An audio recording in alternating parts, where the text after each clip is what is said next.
Tally Prime में जब भी कोई कंपनी क्रिएट करते हैं तो उसमें बाय डिफ़ॉल्ट भी कुछ लेज़र क्रिएटेड होते हैं। क्या आपको पता है इस बात का? चलो इसके बारे में डिटेल से जानते हैं। एक ये मिथ है कि न्यू कंपनी जब भी वो क्रिएट करेंगे उसमें ज़ीरो लेज़र होते हैं। नहीं, ऐसी बात नहीं होती। जो बिगिनर्स हैं, जो टैली शुरू कर रहे हैं, वो यही समझते हैं कि जब भी हम टैली क्रिएट करेंगे तो वो रो टैली होगी, उसके अंदर कोई डाटाबेस नहीं होगा, कोई लेज़र अकाउंट नहीं होगा, कुछ नहीं होगा। जबकि ऐसी बात नहीं है। उसके अंदर 2 critical laser account already created होते हैं और उनको आप डिलीट भी नहीं कर सकते स्टार्टिंग के अंदर। तो वो कौन-कौन से अकाउंट होते हैं? चलो देखते हैं। एक तो cash ledger account. Cash ledger account already उसमें क्रिएटेड होता है। जैसे ही आप कंपनी अकाउंट क्रिएट करते हैं, ये automatically by default cash ledger उसमें क्रिएट हो जाता है। इसका रीज़न क्या है कि इंस्टेंट आप उसको ट्रांज़ैक्शन कर सकते हैं। जैसे आप कोई पेमेंट की एंट्री या रिसीट का वाउचर कुछ डालना चाहें, तो आप इमीडिएट उसमें डाल सकते हैं। इसमें कोई सेटअप की ज़रूरत नहीं होती, इसकी ग्रुपिंग है, वो ऑलरेडी प्रॉपर तरीके से की हुई होती है, वो सिस्टम डिफ़ॉल्ट होता है।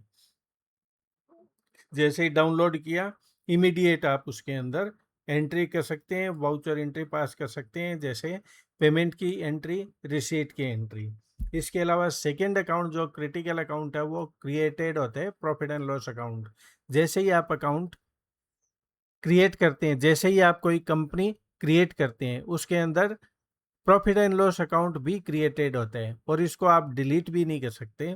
ये बाई डिफ़ॉल्ट होता है, सिस्टम के अंदर ही होता है और ये मैंडेटरी एंट्री आती है इसके अंदर। जैसे ही आप कोई एंट्री करते हैं तो ऑटोमेटिकली इससे प्रॉफिट एंड लॉस अकाउंट तैयार हो जाता है। आपको उसमें कुछ अलग से करने की ज़रूरत नहीं होती। इसी एंट्री के बेस पर ऑटोमेटिकली वो बैलेंस शीट भी तैयार होती है। तो 2 लेजर, एक तो कैश लेजर अकाउंट, दूसरा प्रॉफिट एंड लॉस अकाउंट। ये जैसे ही टैली के अंदर कोई आप कंपनी क्रिएट करते हैं, ये इनबिल्ट ऑलरेडी क्रिएटेड अकाउंट होते हैं और इंस्टेंटली आप उसमें वाउचर एंट्री पास कर सकते हैं। इसके अलावा बाकी जितने भी अकाउंट हैं, वो आपको मैनुअली आपको क्रिएट करने पड़ेंगे। जैसे बैंक अकाउंट है, एसबीआई है, एचडीएफसी है, जो भी कुछ आपका कोई बैंक अकाउंट है, वो आपको क्रिएट करना पड़ेगा। एक्सपेंसेस के अकाउंट जैसे रेंट, सैलरी, इलेक्ट्रिसिटी, जो एक्सपेंसेस हैं, वो सारे आपको क्रिएट करने पड़ेंगे। इनकम के आपके जो लेजर है, सेल का हो गया या मान लो इंटरेस्ट का हो गया, जो कुछ भी आपके लेजर अकाउंट है, वो सारे आपको मैनुअली उसमें क्रिएट करके प्रॉपर ग्रुपिंग करनी पड़ेगी। इसके अलावा भी आप स्टेप बाय स्टेप अगर टैली सीखना चाहते हैं तो मेरा यूट्यूब चैनल सब्सक्राइब करिए। स्टेप बाय स्टेप एक एक इम्पॉर्टेंट पॉइंट मैं आपको बताता रहूँगा।